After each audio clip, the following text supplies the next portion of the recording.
And for more on BNN's Top Line, let's now bring in today's featured guest, Brett Wilson, chairman of Canoe Financial. Brett, great to see you. Thank you for coming in. I feel like it's been a while, or so much has happened.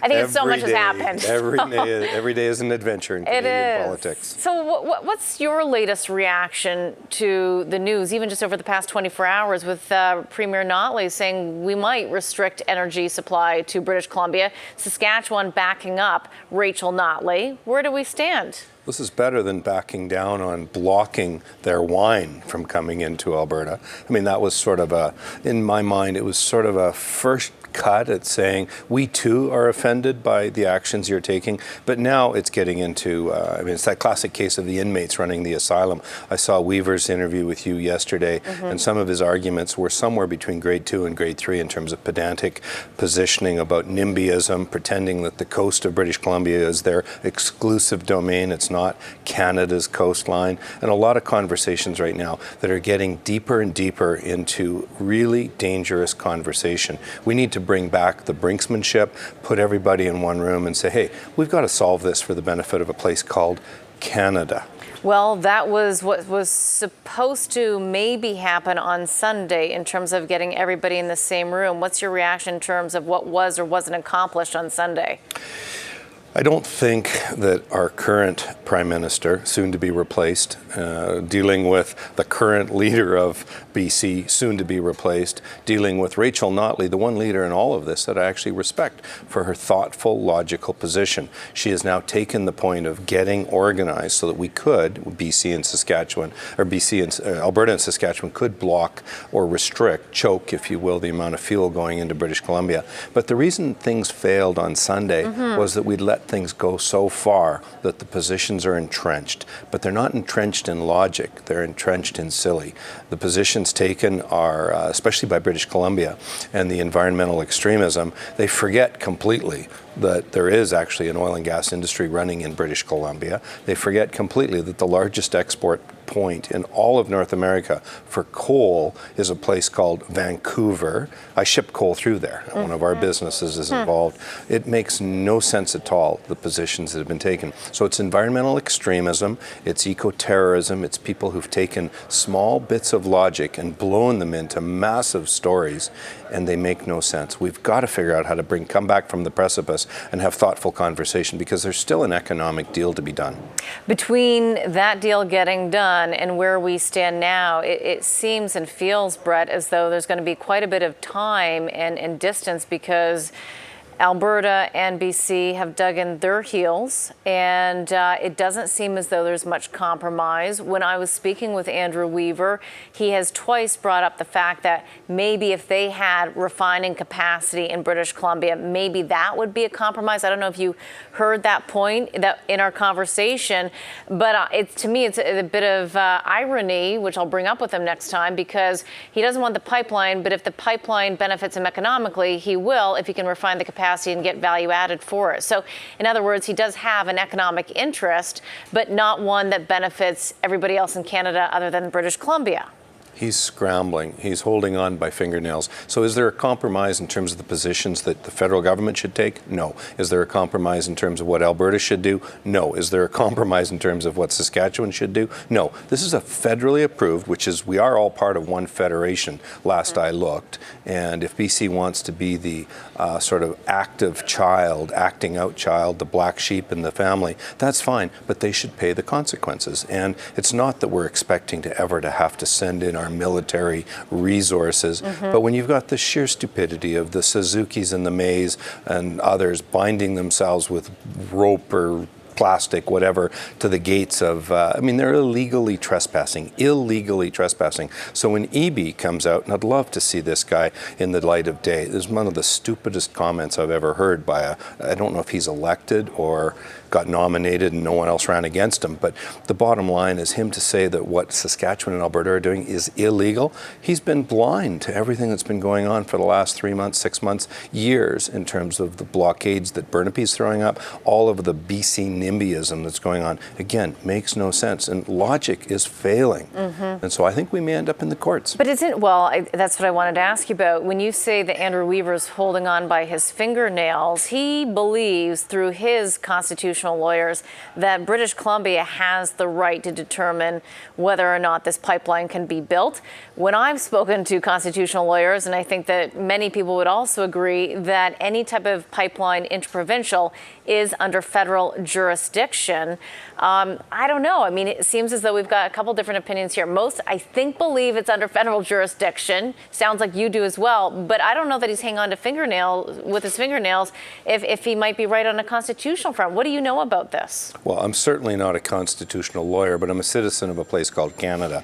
And I understand the economics of what we're doing. I understand the process of what we've done, and I understand the absolute stupidity of what the positioning is of certain of the conservative, the Green Party, who's kind of the tail or the flea on the tail of the dog, along with the NDP in British Columbia, taking positions where one day they say it's not in our interest, the next day, well, if you modified your position, that would be maybe a more tenable place for us to be in terms of the local refining. Well, local refining is done when you encourage economic activity. And if I was running, and I do, a large energy complex or investments in the energy complex, I would look at British Columbia and run away.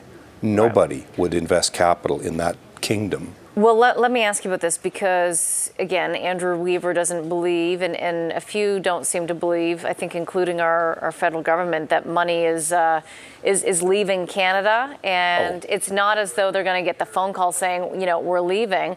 But what do you see and what do you hear from the CEOs? But I've definitely had these interviews where members of our federal government don't believe that money isn't interested to invest here in Canada. What would you say to them? They're wrong.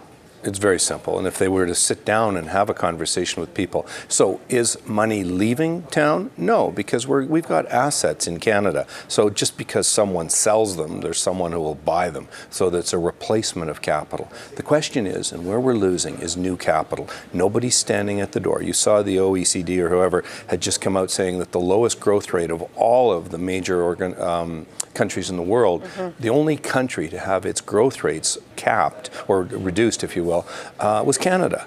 Canadians are being stranded. We're being ostracized in a global way. Nobody wants to come here. We've got confusion. I mean, we are by no means the politically favored child. We have higher risk opportunities everywhere you go. And so unless returns are commensurately higher, nobody's coming here. So the government can cutely say, we're not losing any capital. Well, you're not gaining any. And so, in fact, there's a net loss relative to what we could be. One metric, though, I do want to give you, which is we did see that foreign investment flows into Canadian stocks was reported at $2.9 billion in February. That's the most in 5 months. $2.9 billion certainly doesn't get me excited, but what would you, at all? Come on. We can trade that in a day. It's irrelevant, $2.9 billion. Okay, I wanted to get your take on 30, 40, $50 billion, you start to get my attention in terms of public market flows. Yeah, absolutely. No, okay, irrelevant. Wanted to get your take on that. One other thing, when you talk about Canada being stranded, what is always so amazing to me and interesting is that the East Coast imports oil, yet we have oil here. And now your tweet today talking about the West Coast, BC, the airport authority setting up facilities to import oil. Well, they're actually importing jet fuel. Jet fuel. And in fact, some of it's coming from overseas. But they're a stranded island in terms of the airport in Vancouver. And a number of the airlines got together 10 or 15 years ago to set up a cooperative where they could ensure themselves supply of fuel. We use Trans Mountain right now to batch process. People forget that there's a number of different products that go down those lines. And one of them, of course, coming out of Parkland is the airport fuel. So we send fuel to British Columbia. I think it's amusing that we could cut off their access to Ottawa by shutting down their airplanes, stop the fuel. And that's the threat that's coming. It's not just bitumen, unprocessed. This is processed fuels, jet fuels. So for Weaver to say, oh, we just want a refinery, is sheer stupidity. That's, again, not understanding the logic of the complete energy complex. But no, British Columbia is in fact importing fuel today. They're exporting coal, China's increasing its demand for coal. The global demand for oil is increasing. The global demand for coal is increasing. And so for Canada to think that we're saving the environment, now should we do things in the most environmentally conscious way? Well, we already have in terms of rule of law, respect for the dignity and the rights of women and children. Very few of the countries that we're importing from give a damn. Right. How will, if Alberta actually stops When? When? I think it's going to be when. Interesting. Oh, yeah. Not if, but when. Really? When do you think it's going to be then? As soon as we can get the, I mean, there's no reason to not choke the supply. These guys have. Well, other than we create trade wars within our own country. We already have a trade war. That's a good reason. We already have a trade war underway in terms of the obstructionist approach that they're taking to Kinder Morgan and the delays that we've encountered in terms of Keystone XL. And don't get me going on Energy East, the pipeline that the federal Liberals said was killed for business reasons. Well, of course it was business reasons because of stupid government policy. Upstream and downstream greenhouse gas emissions had to be included as part of the conversation. So anything Bombardier wants would happen. So if Bombardier asks for jet fuel in BC, maybe we'll get a pipeline. I'm being facetious, but obviously the stupidity of the whole thing is compounding itself when people play the NIMBYism game. But the amazing aspect, Brett, is that, our focus, I would think, needs to be on NAFTA and NAFTA renegotiations. So trading with our biggest partner, not combative internally. Well, but here we are. So, internationally, so what happens internationally even? I mean, we look like a weaker player when you already don't get along with us. each other. China's already laughing at us for putting our diversity or gender or whatever the social agenda is. Well, I don't know that that's the model to take either, Brett. No, but again, well, China's hardly a model in terms of how they treat their citizens. What I mean. But in terms of trade wars and NAFTA and conversations about international trade, they're laughing at us. The King of Socks has said, I want to have all these other agendas on the equation, on the table. And they're saying, no, we're going to do trade. So our internal bickering is a small part of the conversation. We've armed the team that's gone out to do our NAFTA negotiations with half the information they need and half the power by saying, first of all, you've got to make sure that you've got an an environmental pledge, you've got a gender pledge, you've got all these other things in terms of Canada's social agenda. So I wouldn't worry about the fact that we can't ship oil back and forth inside our country relative to the NAFTA and other Pacific Rim trade because you say we're already at a weakened position, so now we're just at an even weaker position. Yeah, no, the buffoons are teaching the buffoon. I mean, you get where I'm going. I do. I just don't buy that we've got a thoughtful position that we're taking internationally. Separately, and simultaneously, we have an internal problem. Remember, we can't transport beer across borders, let alone, I mean, there's a lot of goofyism. Goofyism, that's a new one for you. Brett, but you say that you are expecting Alberta to choke off supply, and you think it's coming in the next couple of days or something of the sort. What I'm trying to get at is it sounds like it's going to get worse before it gets better. I don't think there's a choice. Unless the government can move through the courts in a rapid way, I think the reality is that, and again, I saw Bloomer, friend of mine, I saw comments made by CAP and the Pipeline Association, all those are saying it's not in Canada's interest. That's the voice of sober second thought, saying, you know what, nobody wants this kind of trade war, and we certainly don't want to leave oil in the ground when we've got jobs and royalties and taxes and all sorts of things at stake. So nobody wants to do the choke except the governments. And the only way we're going to get the government of British Columbia's attention is when its own people say, whoa, whoa, just a minute, I really didn't expect that we'd have to drive on pavement with rubber tires, consume energy to heat our homes, and have to pay more for all of that at the same time while we save the planet. Do you think, what do you think the energy executives are really thinking behind the scenes as it relates to short-term pain, keeping some of that oil in the ground, not getting those sales for a long-term gain to maybe get the win here? Decades ago, Peter Lougheed had to cut 60,000 barrels a day in terms of shipping east, and then 120,000 barrels a day, and he was about to go to 180,000 barrels a day when the federal government, under a guy named Trudeau. Yeah, Trudeau. Oh, what a coincidence. Said, whoa, okay, we understand this is a problem in terms of jurisdictional control. And so that's all that's going to happen here. I believe that the government of BC will not respond until its people say, stop it. Okay. The stupidity stops here. We've been talking a lot about the provincial governments. We've talked about the federal government as well. But bottom line, what's your understanding and belief in terms of what Prime Minister Trudeau can do and will do to rectify the situation? Well, he's attempted the politically correct thing to do, and maybe it was overdue in terms of having a conversation, putting everybody in one room. I happen to think that that strategy might have worked if they'd locked the door and left them in the room and just said, look, you've got to solve this. We're all adults. We're working under the guise of one nation. And that's one of my biggest frustrations is anyone thinking that they're protecting their region and doing so at the expense of the rest of Canada. And we saw it in Energy East. We saw it in the cross-border war relative to Keystone.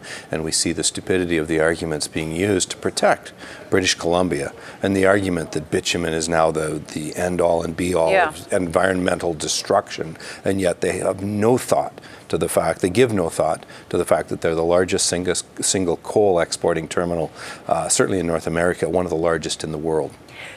One last question before we go to break, because I know we have to, and then we're going to talk about cannabis. But were you flabbergasted at all when Trudeau brought Morneau into the conversation to take a look at this from a financial, almost Band-Aid perspective? I was amused because Morneau lost credibility in our nation when he taxed the middle class, which Trudeau ran on protecting the middle class, but he came after businesses and entrepreneurs in terms of tax, and they had to back down and modify. And again, all of that fumbling destroyed his own credibility. Nice guy. I'm so sure why he's good bring to have him into coffee the conversation in such an important debate and discussion? Is your point? They're in scramble mode.